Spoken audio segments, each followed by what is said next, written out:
Now you are taken the problem of 2016 for 14 marks.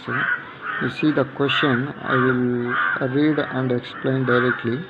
M, N and O entered into a joint venture and decided to divide profits or losses equally. So this is the profit sharing ratio, equally they are sharing.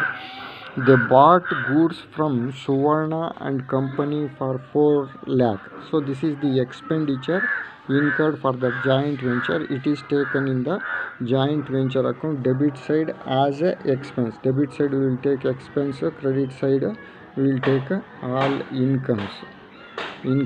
So this is 4 lakh is the expense that is taken here, and that is paid, purchased from Suvarna and Company on credit. Therefore we have taken Suvarna and Company 4 lakhs. So then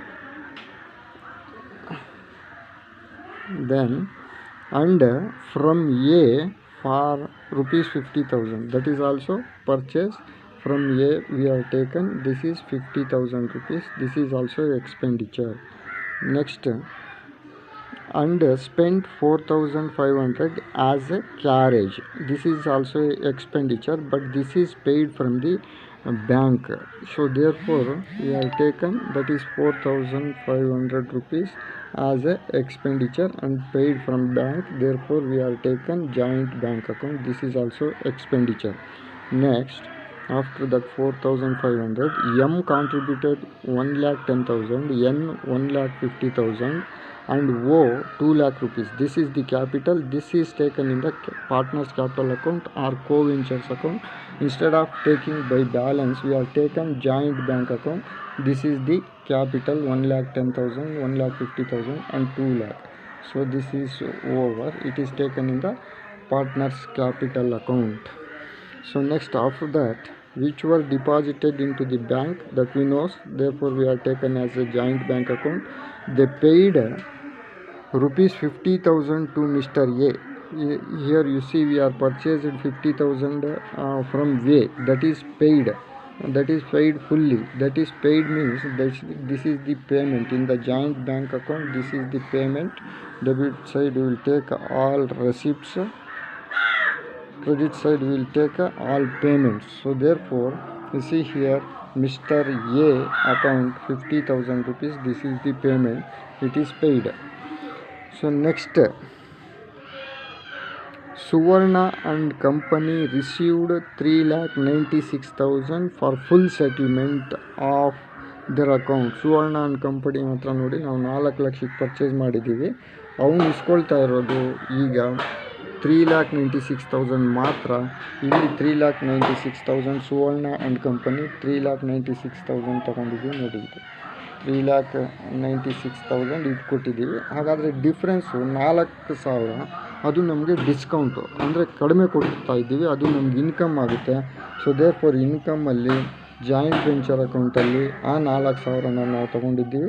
discount 4,000 rupees. ಅದು ಹೇಗೆ ಬಂತು ಅಂದರೆ 4 ಲ್ಯಾಕ್ ಕೊಡಬೇಕಾಗಿತ್ತು, minus 3,96,000, 4 lakh is the income. That is over. Next, in full settlement of their account. ಆಮೇಲೆ they sold for cash 95,000 and to Z on credit. Cash 95,000ಕ್ಕೆ sale ಮಾಡಿದ್ದಾರೆ, ಮತ್ತು credit Z and ಕಂಪನಿಗೆ 4,55,000ಗೆ ಸೇಲ್ ಮಾಡಿದ್ದಾರೆ. ಇವೆರಡೂ ಸಹ ಇನ್ಕಮ್ಮೇನೆ ನೋಡಿ. ಕ್ಯಾಶ್ ಸೇಲ್ಸ್ ಅಂತೇಳಿ 95,000 ತೊಗೊಂಡಿದ್ದೀವಿ, ಝೆಡ್ ಆ್ಯಂಡ್ ಕಂಪನಿಗೆ 4,55,000 ತೊಗೊಂಡಿದ್ದೀವಿ, ಅದು ಇನ್ಕಮ್ ಆಗುತ್ತೆ. ಆಮೇಲೆ the amount due from Z received fully. ಅವ್ರನ್ನ ಎಷ್ಟು ಕೊಡಬೇಕಾಗಿತ್ತು ನಮಗೆ, ಇಲ್ಲಿ ನೋಡಿ 4,55,000 ಕೊಡಬೇಕಾಗಿತ್ತು, ಅದನ್ನು ಫುಲ್ಲಿ ಇಸ್ಕೊಂಡಿದ್ದೀವಿ. ಅಂದರೆ ರೆಸಿಪ್ಟಲ್ಲಿ ಬರುತ್ತೆ ಬ್ಯಾಂಕ್ ಅಕೌಂಟಲ್ಲಿ. Z and company 4,55,000 debit side ತಗೊಂಡಿದ್ದೀವಿ ನೋಡಿ, ಇದು ಆಗೋಯಿತು. Next, received the amount due from Z and company received fully.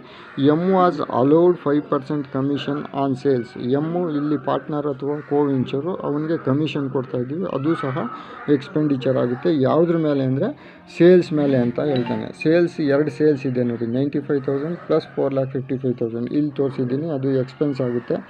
95,000 plus 4,55,000 ಎರಡೂ ಸೇರಿಸಿದರೆ 5,50,000 ಇಂಟು 5% ಮಾಡಿದರೆ 27,500 ಇದು ಎಕ್ಸ್ಪೆನ್ಸ್ ಆಗುತ್ತೆ. ಈ ಎಕ್ಸ್ಪೆನ್ಸ್ ಬರಬೇಕಾಗಿರೋದು ಎಮ್ಗೆ.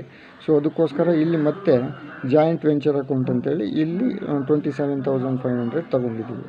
ಸೊ ಅಷ್ಟೇ, ಇದು ಜಾಯಿಂಟ್ ವೆಂಚರ್ ಅಕೌಂಟ್ ಆಗೋಯಿತು. ಇದನ್ನು ನಾವು ಬ್ಯಾಲೆನ್ಸ್ ಮಾಡ್ತೀವಿ. ಬ್ಯಾಲೆನ್ಸ್ ಮಾಡಿದಾಗ 72,000 ಪ್ರಾಫಿಟ್ ಬಂದಿದೆ. ಅದು ಈಕ್ವಲ್ ಪಾರ್ಟ್ನರ್ಸ್ ಆಗಿರೋದ್ರಿಂದ ಅದನ್ನು ಡಿವೈಡೆಡ್ ಬೈ 3 ಮಾಡಿದಾಗ ಇಷ್ಟು ಅವ್ರಿಗೆ 24,000 ಬರುತ್ತೆ.